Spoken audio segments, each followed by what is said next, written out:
Приветствую всех любителей рукоделия на канале Интересные идеи. Сегодня мы с вами будем вязать вот такую прихватку или подставку под горячее, которую можно подвешивать на крючок для того, чтобы украсить кухню или столовую. Я связала две прихватки уже, и сегодня хочу вязать из вот такой оранжевой пряжи. Я вязала из остатков пряжи, можно использовать любую хлопковую пряжу. Толщина нити значения не имеет. Я брала тонкую пряжу, но соединяла ее в две нити, для того, чтобы прихватка получилась более толстой.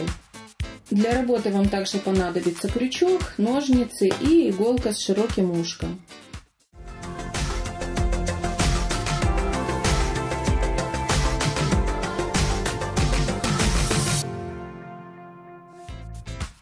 Начинать работу будем с кольца, за которое подвешивается прихватка. Кладем кончик нити на левую руку и начинаем наматывать на два пальца. 1, 2, 3, 4, 5. Для толстой нити достаточно сделать 4-5 витков. Для тонкой нити 7-8. Теперь аккуратно снимаем кольцо с пальца. Сняли. Теперь кольцо нужно закрепить. Для этого кладем рабочую нить на указательный палец, вводим крючок в середину кольца, захватываем рабочую нить, протягиваем ее сквозь все витки. На крючке образовалась петля. Теперь эту петлю провязываем один раз воздушной петлей. Кольцо закреплено. Теперь нужно выровнять нити. Для этого растягиваем их в разные стороны. Все, нити выровнялись, и теперь нужно кольцо по кругу обвязать столбиками без накида. Для этого вводим крючок в середину кольца, захватываем рабочую нить. На крючке образовалось две петли, и теперь эти две петли мы провязываем обычной воздушной петлей. На крючке снова одна петля. Мы сделали только что столбик без накида. Дальше покажу еще раз. Вводим крючок в середину кольца, захватываем рабочую нить, образовалось снова две петли, и эти две петли провязываем обычной воздушной петлей. Таких столбиков нужно сделать столько, сколько необходимо для того, чтобы они полностью покрыли все нити. То есть столбики должны полностью покрыть нити. Нити не должно быть вот этих видно. Итак, теперь обратите внимание. Столбики ложатся довольно неровно на нити. В таком случае нужно их немного подтянуть. Мы пальцами левой руки придерживаем нити и начинаем столбики понемногу сдвигать. Вот, мы их сдвинули. Обратите внимание, насколько аккуратнее стало. Таким же самым образом вяжем, пока столбики до конца не покроют все наше кольцо. Итак, кольцо окончено, и теперь нам нужно сделать в конце ряда один соединительный столбик, для того, чтобы закрепить начало кольца. Все, кольцо закреплено. И теперь нам нужно подсчитать, как вязать вот эту часть прихватки. То есть мы должны знать, сколько петель нам вязать и сколько петель оставить. Для этого нам нужно подсчитать общее количество петель в этом кольце. У меня вышло 32 петли. Это количество делится на 2. У меня вышло 16. То есть 16 петель я не буду вязать, а 16 петель у меня будет в работе. Делим это количество еще раз на 2, и получается по 8 петель с каждой стороны. 8 петель до середины ряда, 8 петель после. То есть в первом ряду я буду делать прибавление в 8 и в 9 петле. Давайте провяжем первый ряд. Делаем одну воздушную петлю подъема. Такую петлю мы будем делать в конце каждого ряда. И теперь нам нужно провязать 7 столбиков без накида в каждую петлю. 1, 2,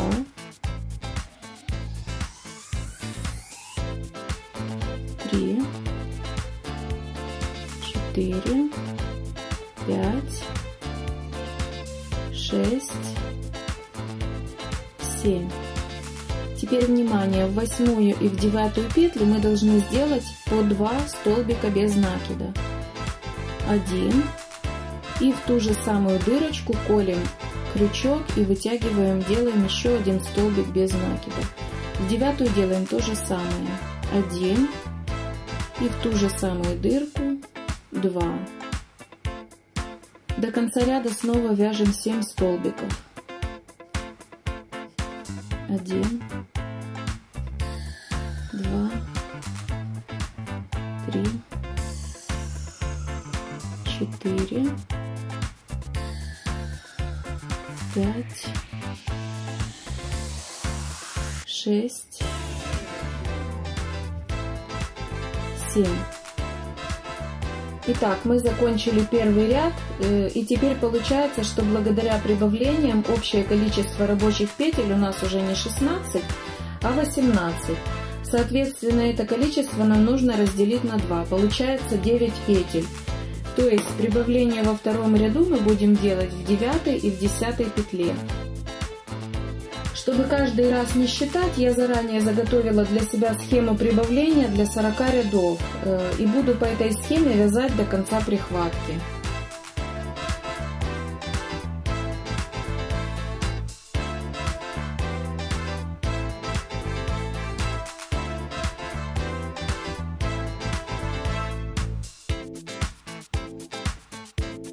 Начиная со второго ряда и все последующие ряды мы будем вязать за заднюю стенку петли, для того, чтобы у нашей прихватки получился вот такой красивый рельефный рисунок. Что такое задняя стенка? У каждой петли есть передняя стенка и задняя стенка. По-другому еще это называется передняя полупетля и задняя полупетля. Обычно мы вяжем за обе полупетли, то есть крючок вводим вот так. А сегодня мы будем вязать только за заднюю стенку, то есть крючок будем вводить вот сюда.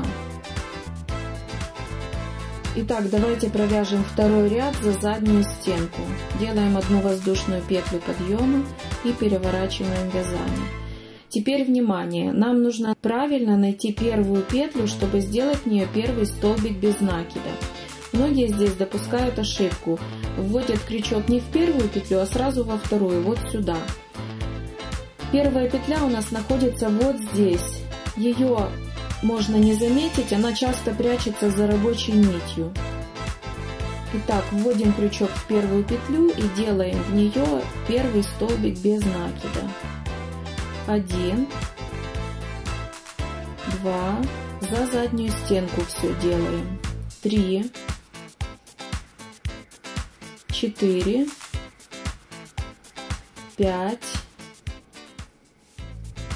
6, 7,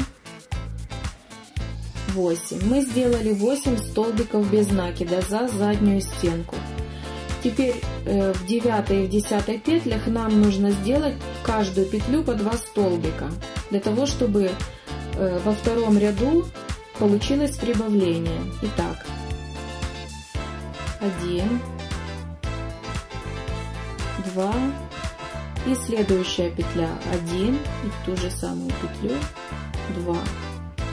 Прибавление окончено, и теперь до конца ряда вяжем 8 столбиков без накида в каждую петлю за заднюю стенку.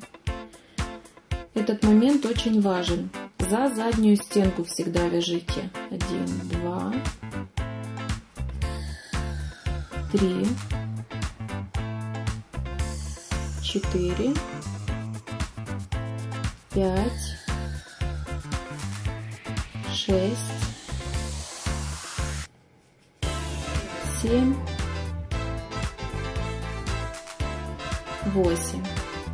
Второй ряд окончен, и теперь сделаем, как обычно, одну воздушную петлю подъема. И будем вязать третий ряд, согласно схеме прибавления, которую я привела в этом видео. Итак, третий ряд окончен, и теперь давайте провяжем столько рядов, сколько нам необходимо до конца прихватки. Итак, я провязала 45 рядов, у меня получилась вот такая прихватка. Она еще не окончена, ее нужно по краю обвязать вот такой каймой. После того, как я обвяжу, прихватка будет выглядеть более аккуратно, и ее край не будет скручиваться. Но для начала давайте обрежем вот эту нить, которая осталась на кольце. Нить можно обрезать не заправляя, она не распустится. Главное не повредить соседние нити.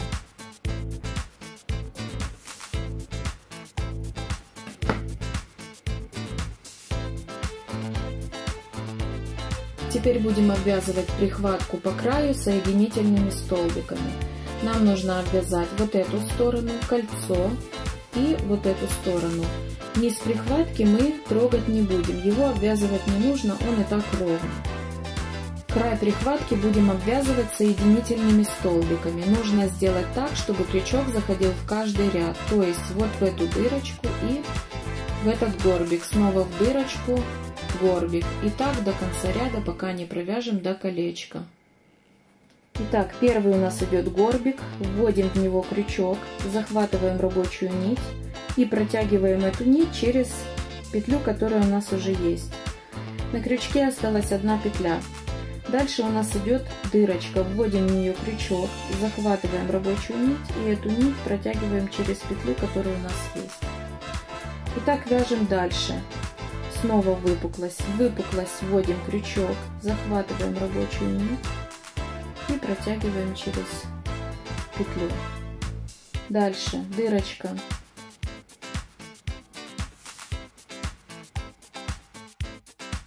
Я обвязала пока одну сторону прихватки соединительными столбиками.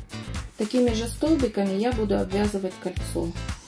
Вязать будем за заднюю стенку, то есть крючок вводим вот сюда, захватываем рабочую нить и протягиваем ее через петлю. Снова захватываем рабочую нить, протягиваем через петлю. Захватываем рабочую нить, протягиваем через петлю. Таким же образом обвязать нужно все кольцо. Я обвязала кольцо соединительными столбиками. И теперь нам нужно обвязать такими же столбиками вот эту часть прихватки. Вот до этого угла. Вязать будем так же, как здесь вязали. То есть крючок будем вводить в каждый горбик и в каждую дырочку. Снова в каждый горбик, в каждую дырочку. Все, прихватка довязана, и теперь нужно сделать одну воздушную петлю. Теперь можно обрезать нитку.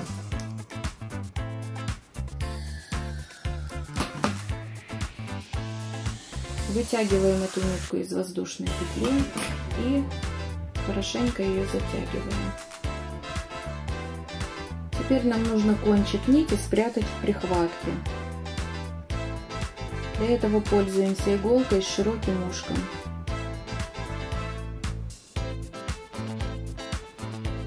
Все, нитку спрятали, и кончик нити теперь нужно обрезать. Немножко его натягиваем. И обрезаем аккуратно, чтобы не задеть соседние нити. Все, теперь прихватку немножко распрямим. Прихватка окончена. Спасибо за внимание. Если вам понравился мой видеоурок, ставьте лайки, подписывайтесь на мой канал. До встречи в новых видеоуроках.